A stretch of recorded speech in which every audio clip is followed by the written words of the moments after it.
الضرورات تبيح المحظورات. الضرورات تبيح المحظورات. ضرورت ایک ممنوع امر کو مباح کر دیتی ہے. ضرورت ایک ممنوع امر کو مباح کر دیتی ہے. اس قاعدے کا ماخذ قرآن کریم کی اس آیت سے ماخوذ ہے. سورۃ الانعام کی آیت نمبر 19 ہے. وَمَا لَكُمْ أَلَّا تَأْكُلُوا مِمَّا ذُكِرَ اسْمُ اللَّهِ عَلَيْهِ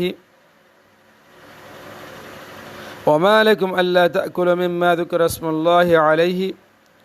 اور تمہارے لیے کون سی رکاوٹ ہے جس کی بنا پر تم اس جانور میں سے نہ کھاؤ جس پر اللہ کا نام لے لیا گیا ہو. وَقَدْ فَصَّلَ لَكُمْ مَا حَرَّمَ عَلَيْكُمْ. حالانکہ اس نے وہ چیزیں تمہیں تفصیل سے بتا دی ہے جو اس نے تمہارے لیے عام حالات میں حرام قرار دی ہے. إِلَّا مَا اضْطُرِرْتُمْ إِلَيْهِ.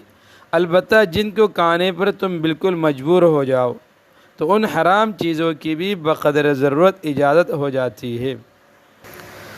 حافظ ابن کثیر رحمہ اللہ متوفی 774 ہجری فرماتے ہیں إِلَّا فِي حَالِ الْإِضْطِرَارِ فَإِنَّهُ يُبَاحُ لَكُمْ مَا وَجَدْتُمْ.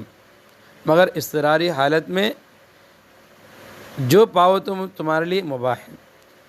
مذکورہ آیت میں تحریم کے بعد استثناء کیا گیا ہے اور تحریم کے بعد استثناء اباحت کے لیے ہوا کرتا ہے. نیز اس قاعدے کا ثبوت اس روایت سے بھی ہوتا ہے. عن جابر بن سمرہ رضی اللہ تعالی عنہ ان اہل البیت كانوا بالحرہ محتاجین قال فماتت عندهم ناقة لهم او بعيرهم فرخص لهم النبي صلی اللہ علیہ وسلم فی اکلها. جابر بن سمرہ رضی اللہ تعالیٰ عنہ سے روایت ہے کہ مقام حرہ میں ایک محتاج خاندان رہتا تھا. وہ کہتے ہیں کہ ان کے ہاں ان کی ایک اونٹنی مر گئی یا اونٹ مر گیا تو رسول اللہ صلی اللہ علیہ وسلم نے انہیں رخصت دی کہ اسے کھا لے. یعنی یہ اتنا محتاج خاندان تھا کہ ان کے پاس کھانے کے لیے اس کے سوا کچھ نہیں تھا. یہ روایت مختلف طرق سے نقل کی گئی ہے.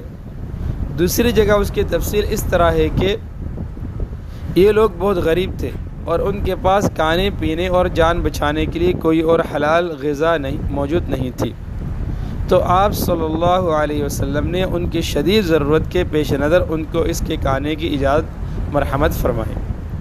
اضطرار کا لغوی معنی الاحتیاج الی الشیء. کسی چیز کی حاجت اضطرار کہلاتی ہے.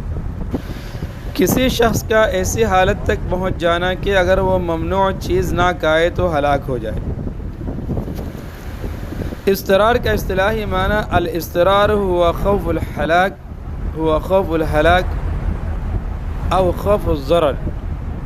ہلاکت کا خوف یا ضرر کا خوف اضطرار کہلاتا ہے. علامہ فخر الدین رازی متوفی 206 ہجری اضطرار کے عنوان پر بحث کرتے ہوئے فرماتے ہیں حرام اشیاء کی اس حکم سے حالت ضرورت علیحدہ کر دی گئی ہے. اس حالت ضرورت کے دو اسباب ہیں. پہلا یہ کہ شدید بھوک ہو اور وہ کہ جسم کو معمولی سے قوت بھی مہیا کرنے کے لیے کوئی حلال چیز نہ پائے، اس وقت اس کو مضطر کہا جائے گا.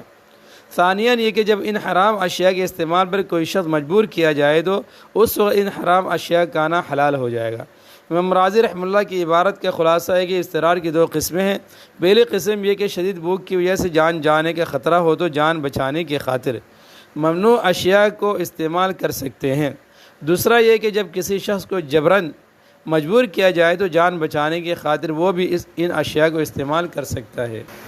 اس قاعدے پر تفریعات ہے.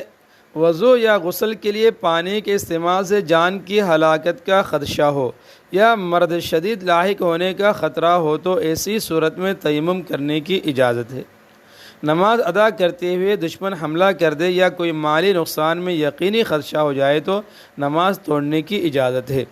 اگر ذبح کرنے کے لیے جانور قابو میں نہ آتا ہو تو اسے کسی بھی جگہ زخم لگا کر ذبح کا عمل مکمل کیا جا سکتا ہے، گویا یہ ذبح اضطراری کی شکل ہوگی.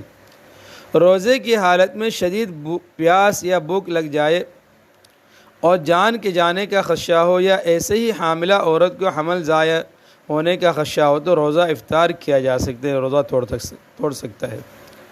فریضہ یہ حج کے لیے مالی استطاعت رکھنے کے باوجود راستہ خطرناک ہو تو امن ہونے تک حج کے عمل کو ملتوی کیا جا سکتا ہے، یعنی جب راستہ پرامن ہو جائے تو حج ادا کیا جائے۔ اگر کسی شخص نے اپنی بیوی کے متعلق یہ قسم کھائی کہ اگر تو گھر سے باہر نکلی تو تجھے طلاق، اب اگر اس کی بیوی گھر سے عام حالات میں باہر نکلی تو اس کو طلاق ہو جائے گی، مگر سیلاب کے آنے پر یا گھر میں آگ لگ جانے پر یا زلزلہ کی صورت میں اگر وہ گھر سے باہر نکل گئی تو اس اضطراری صورت میں طلاق واقع نہ ہوگی۔ حلق میں لقمہ پھنس جائے اور کہیں سے بھی پانی نہ ملے تو شراب کے ایک گھونٹ سے اسے نگلا جا سکتا ہے۔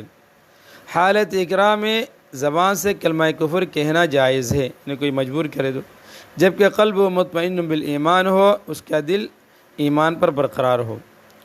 حملہ آور سے اپنی جان بچانے کے لیے ایسا طریقہ استعمال کیا جا سکتا ہے جس سے حملہ آور کو نقصان پہنچے۔ مقروض اگر قرض ادا نہ کرے تو قرض خواہ کی درخواست پر عدالت مقروض کا مال بقدر قرض لے سکتی ہے۔